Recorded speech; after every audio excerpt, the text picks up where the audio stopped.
You want to know what's weird? It's weird to offer a job to a man and in return have bowling balls thrown at your car. I can hear you now. I think so. How's that? Hey, it's working. There we go. Great. Are we okay? Are we recording? Okay. That's my biggest fear, like the best talk ever and it's not recording. And it's gone. It's gone away. Absolutely. Okay, so you are one of the kindest actors I've ever met. Thank you for your time. Absolutely. Thank you I watched a lot of interviews where you are at, and you have this amazing vibe. I don't know if you're always happy, but it seems you are, and I love those kind of people to have around. So, well, I am pretty positive because I like being alive. Life is good even when it's crazy, and I love what I do. I'm one of the few people that is blessed with being able to do what I love, and I've been able to do it for many years. Some projects better than others. But now I'm working on Better Call Saul, and I'm really proud of the show. I like what I do. I wear really good suits. I mean, really, what more is a boy looking for in life? Exactly. Before we start talking about Better Call Saul, I wanted to ask you, what are your thoughts about how the world has changed forever after this pandemic?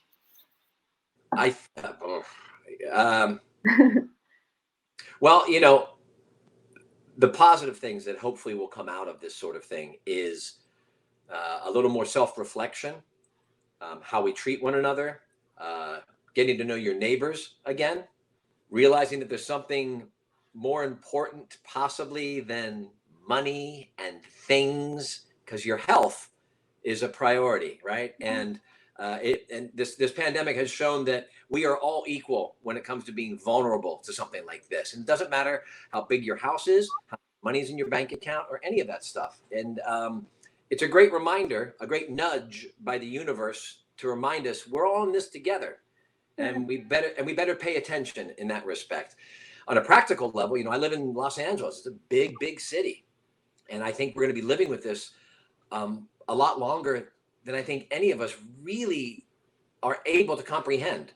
I think all of us think, by August, we'll all be going to rock concerts again.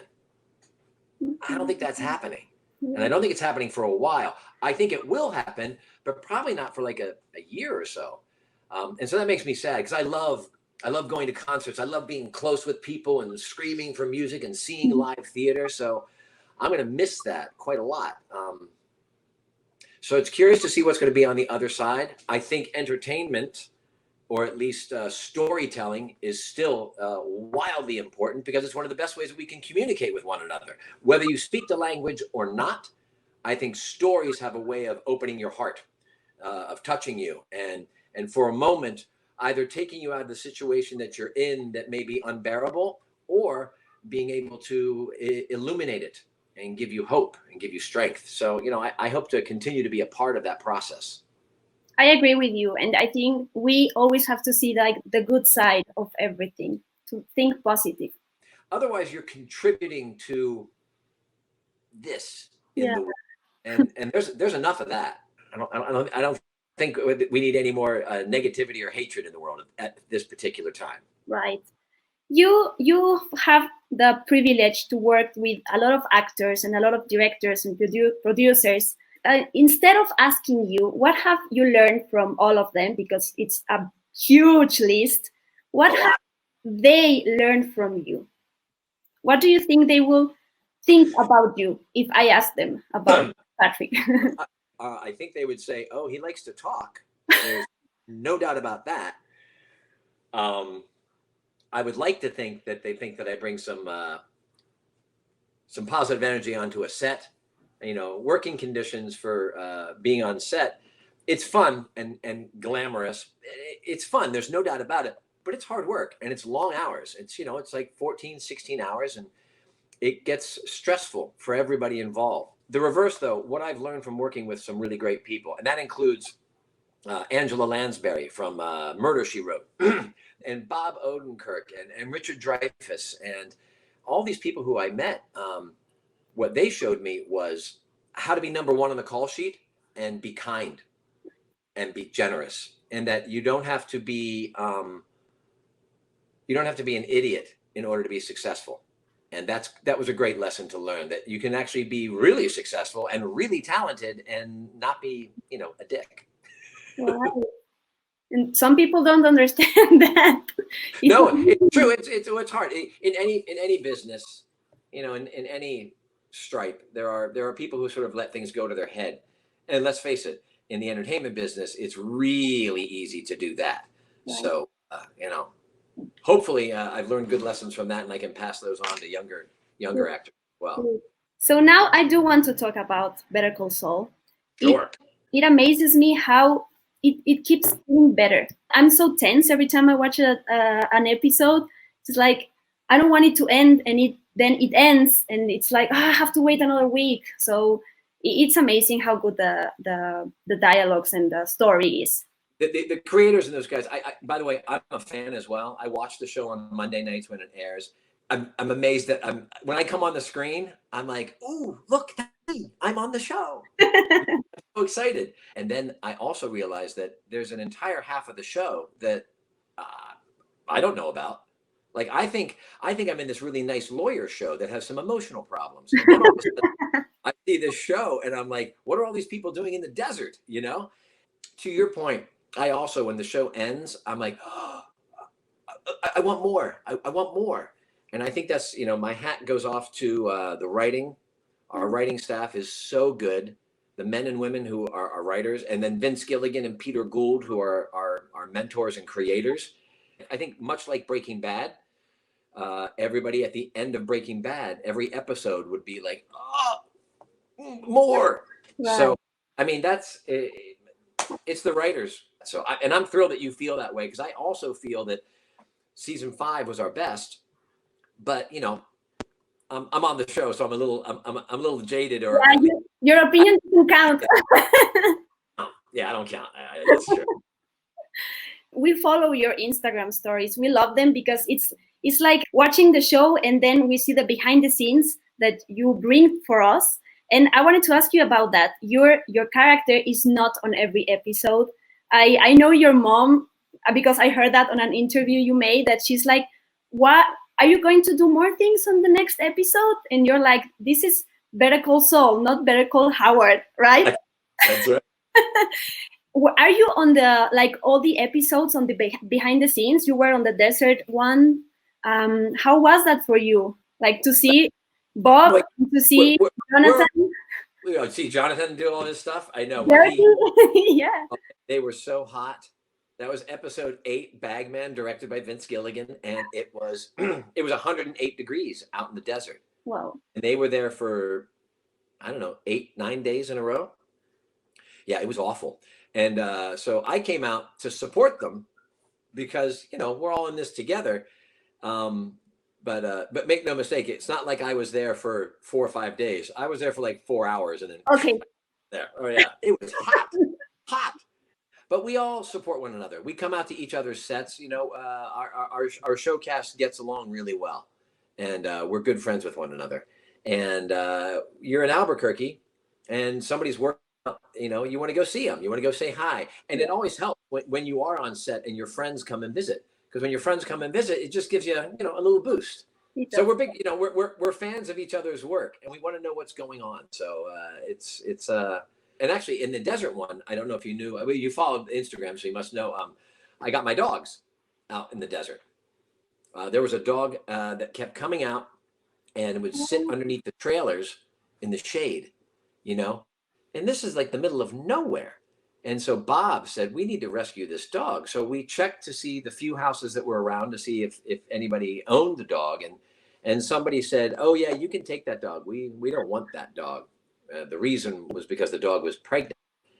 Okay. And so they were going to let the coyotes take care of it, Wow. Yeah, it's rough, but that's sort of, and instead we took the dog back to where we stayed.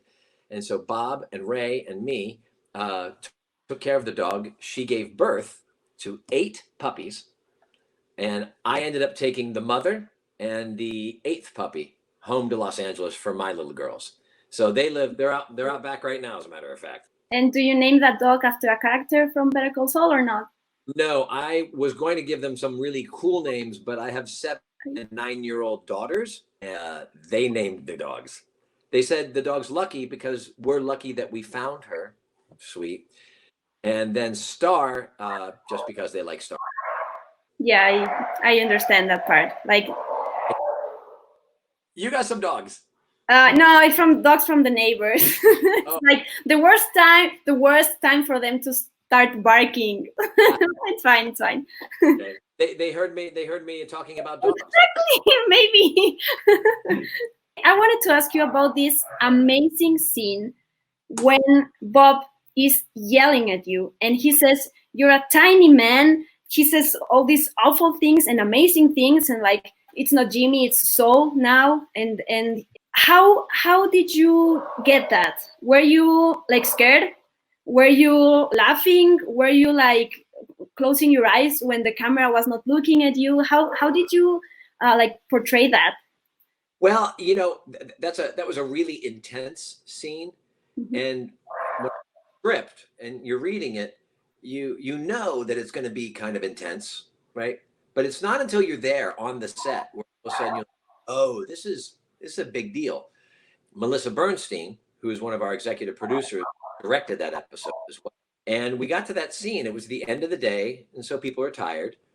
And then Bob starts doing that thing where, and it's funny you say close your eyes. I kind of wanted to close my eyes, but instead, this is very actory, but it's the truth. As a character, as Howard does not want to close his eyes to this. He wants his eyes wide open. He wants to see exactly who Jimmy has become. And it was really intense to do it. Bob is so good, and he did it so many different ways, different levels and whatnot. But that one shot that they have where the camera trails my face and he's behind me, I mean, that's just, all I could feel was the energy on the back of my neck, And then when I saw it on when they aired it, I was like, crazy. I mean, I thought it was really good. That's one of those moments where you don't know when you read it and you don't know when you shoot it what it's going to be. Right. And then you see it and you're like, oh, wow, that's super powerful. So I was really thrilled with that. How many takes did you do? Do you remember? Maybe 13 or 14. But again, they covered it with a couple different angles. Right. And the director's there to say, we got it. And at that point, she usually, or whoever's directing, will ask Bob, do you want another take? Sometimes the clothes that the characters wear help them to improve their performance. I don't know if the suits that you wear make you feel powerful and unstoppable. And I always love to ask this, have you taken anything from the set? Maybe a suit?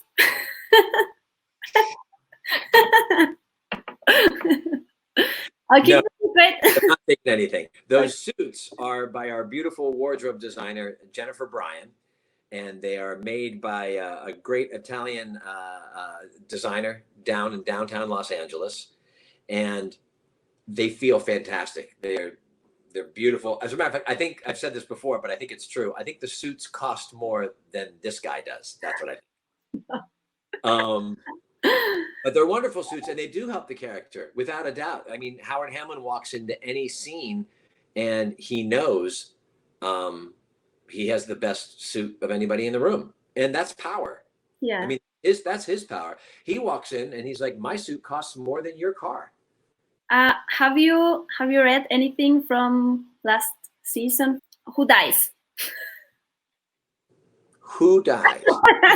I'm just kidding. I don't want any spoiler. Well, I just want to know if you know. I don't know. You know?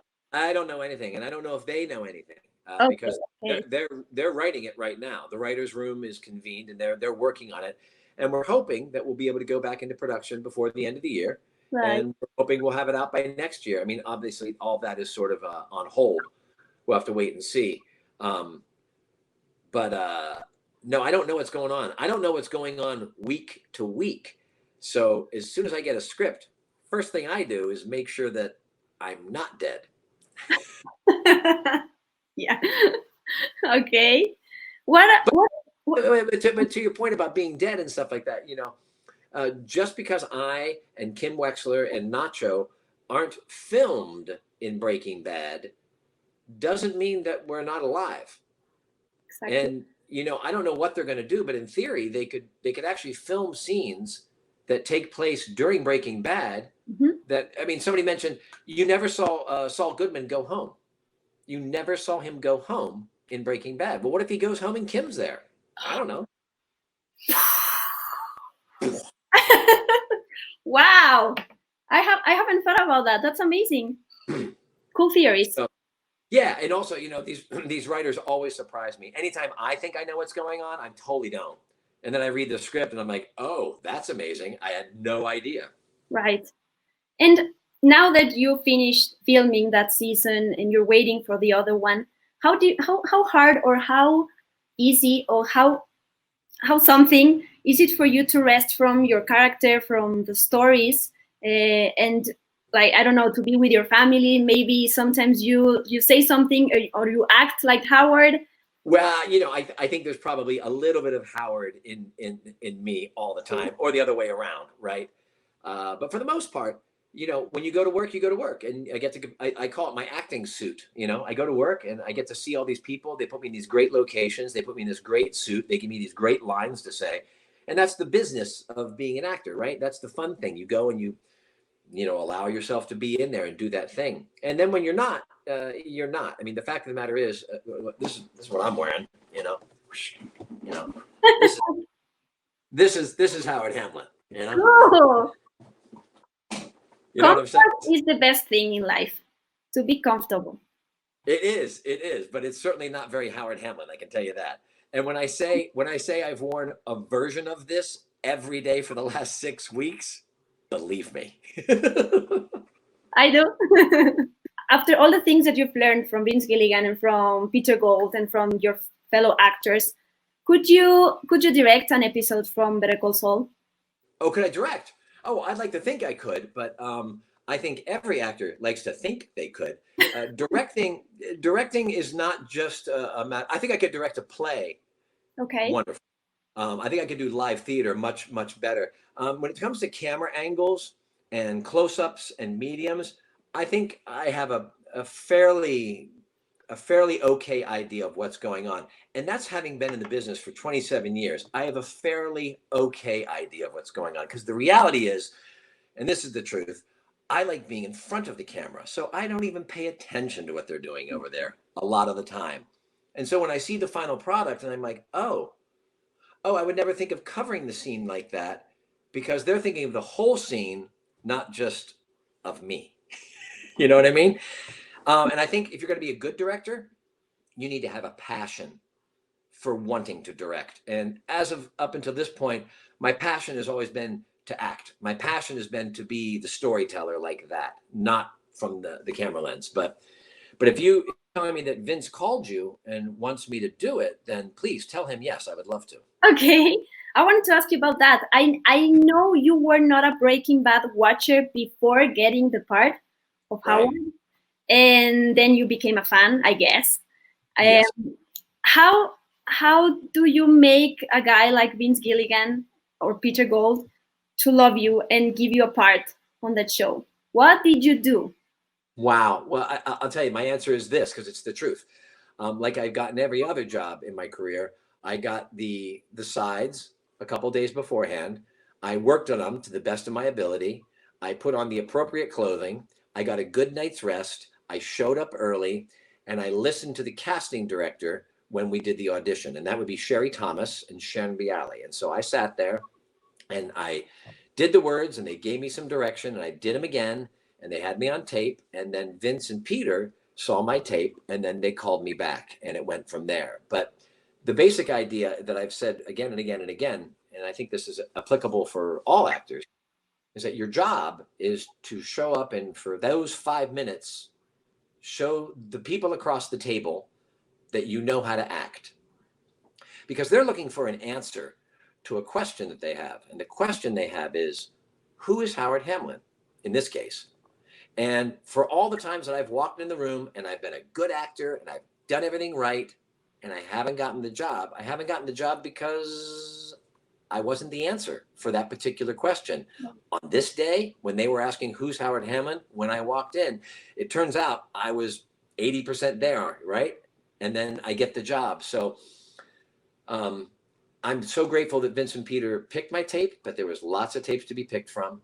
And that's just sort of the nature of the business. And if you try, at least for me, if I try to make sense of it, I'll go crazy, because then you start going down like, I should get every job that I'm good at, right? Well, that's not true, because I've also gotten jobs where I was a terrible audition. So what's that mean? So it's a real funny thing. There's some luck involved, and I'll take it. I'll take the good fortune that's come my way. Right. And talking about that, you worked with a lot of people, with a lot of studios. I think you also learned to speak Japanese for a role on Pushing Daisies. Yeah, a little. Yeah. And go ahead. No, it's like you've done a lot of things. And what's your dream? I guess it's keep working, but do you have like a major goal or something for you as an actor, for your career? I think every actor, you said it right on the nose. I want to keep working. I like working. And because I never became like famous or a star or anything like that in my early 20s, you know, when people become big, consequently, I've just been a working actor all this time. So I've done really fun, different things. I've worked with the Olsen twins. I've worked with Tiffany Amber Thiessen. I've worked with Xena, the warrior princess. I've been on Star Trek. I've been on CSI. I've been on like terrible shows, and I've been on really good shows. I did a kiteboarding movie. I don't know if that'll ever be released. I've been in Halloween Disney movies. I've been in Christmas movies. And it's always been interesting. It's always been fun. You know, that the whole sense of what's next is very exciting. In terms of goals, you know, playing Howard has been fantastic. I'm curious to see you know what? I'd love to play the president someday. I'd love to be the president in some movie. I don't care what movie it is, but it'd be fun to be the president. Because let's face it, now that I've played Howard, I'm sort of out there as that. And it's a business that's still, you know, no one's looking at me to do Iago in Othello. You know what I mean? Like, no one's looking for me to do character work. They're going to put me in suits for the most part, I would imagine. So if you're going to put me in a suit, you know what? Let's be president of the United States. That sounds fun. I'm going to ask you some questions that you only have to give me one answer. Like, great. Your favorite action movie. It's fine if you have like 10 or 20 or 50. You can just choose one. Yeah. Your favorite animated movie or TV show? Oh, Moana. Classic movie you have never watched? Casablanca. Okay. It's fine. Movie you have watched the most? Oh, it's the Tom Cruise thing, Minority Report, probably. Okay, good. Movie that makes you cry? Or TV show, whatever. Hannah and Her Sisters. Your favorite movie as a kid? As a kid, The Man Who Would Be King. Okay. Not really a kid thing, but that's not a kid thing. You know, Chitty Chitty Bang Bang. I remember that. Okay. Your favorite movie or TV show to watch with your whole family? With my whole family. Oh, what did we just? Trolls. Trolls. The first one or the second? First one. Okay. Favorite movie to watch? You're a positive person, but to watch when you're feeling sad and you need to see something like a feel-good movie or feel-good TV show, what do you watch? Oh, feel-good TV show. Oh my gosh. Oh, Billy on the Street or This Week Tonight with John Oliver. Your favorite musical? Do you like musicals? Oh yeah. Sunday in the Park with George. Okay. Do you remember the first movie you saw on a movie theater? The Shining, I think. Cool. Your favorite saga? My favorite what? Like saga, like Lord of the Rings or Star Wars. Yeah. Yeah. Lord of Lord of the Rings. Ah, that's my favorite one. Yeah, really good. And great movies. Yeah. What's the best TV show for you right now? Right now, I just watched. I watched Enlightened, which is actually from 2011 with Laura Dern. That was fantastic. And right now, I'm watching Mrs. America, which is on Hulu, which is really good. What happens when there's no chemistry and you already got the part? I don't know if you've been on this situation that you're not getting along with the other one, or there's no like sparkles. What have you learned from that? Well, I mean, I think we've all dated people that we really didn't like, but we dated them anyways, right? So I have never come across where I've been angry or had animosity with anybody. Okay. But to your point, there's been people I've been paired up with where we're supposed to be romantic and have sparks, and they're just, there kind of is none. So that's when you're getting paid, and you're getting paid to pretend that you really like that person. But we've all done that. We've all gone on dates to where we pretended to like the person. So, Yeah. That's part of growing up. That is part of growing up. You want to know the actors that do the voice of Howard on other languages, right? You were telling me that. Oh, it'd be so great. What I love about being on the show is that, I've been on shows that TV is global anyways, and America makes a lot of it. There's no doubt about it. But Better Call Saul has it's in 94 countries. It's all over the place. And I get emails and messages from all over the world: Morocco, Pakistan, Turkey, Sweden, South America. And it always makes me happy. And I'm always curious if they dub my voice, because I know they do. And I've always wanted to meet the guys who dub me. And I thought it'd be really fun whenever I go to visit countries.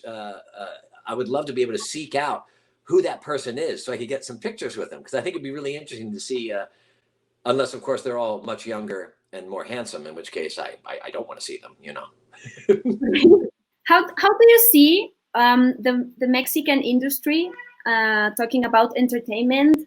What's the thing that you think when I ask you about Mexican industry? Well, it's growing. I mean, for one thing, it's growing. The crossover is finally starting to really happen. I've got plenty of friends who've been working on Narcos. Tony Dalton, who plays Lalo on the show. What a find. I mean, I know that he's already known in Mexico, and that's the thing that amazes me. He's so good. He's amazing. Yeah. He's amazing. And yet, American audiences didn't know who he was until this. And I think there's loads of talent like that down in Mexico in particular that is waiting to break through. And look, the fact of the matter is, Spanish is like the second language of the United States. It just is. And the more that we become more my kids are going to be more bilingual, and et cetera, et cetera. Eventually, the storytelling is going to be crossing all of those languages, and there will be no more barriers when it comes to that. The storytelling will be about people switching languages effortlessly and we won't even think anything about it, right? We'll watch a movie and we'll just watch it because that's the way people talk. Now, is that 5 years out, 10 years out, 20 years out? I don't know, but it's coming. That's where it's going. And, I love being at a part of back to me wanting to play president. My hope is, there's going to be a lot of Latin American movies where the evil, stupid president, thank you, Donald Trump, I get to play, right? I get to play. Because now they get to write all these scripts where the president's a moron for real, and then it gets to be me, So thank you for that. I guess there's one good thing out of the administration. Oh my God. Well, thank you very much for this interview. There's a lot of things to learn from you as an actor, as a person also. Like the doors from Spoiler Time are open for you. I hope we can get many interviews with you, and when Better Call Saul comes out, but also from a lot of projects that you're gonna be in the future. You can count on us, okay? So thank you very much. Well, thank you very much, and I'll come back anytime, and I'll try my best Spanish out. I'll say que tenga un buen día. See? Where did you learn that, at school? No, when I was waiting tables in New York City, all of the busboys were from Ecuador and Peru. They didn't speak English. I didn't speak Spanish. And so we worked. So the one thing we were able to say is, have a nice day. Hi, Patrick. Oh, hey, Diana, how are you? First of all, I love your shirt. Very good. Very good. And I have to show you my mug. Look at it. Oh, well, I don't know about that. I know you disagree, but it's just a prop. Don't worry. He's a very good lawyer, but I don't know if he's the lawyer. You know what I'm saying? Yeah, I want to tell you, I was on break. You froze up for a second. It's a good freeze, though. You look fantastic. Bum, bum. I'll just dance. I'll dance for a second. How about that? You're frozen like you have something very important to tell me.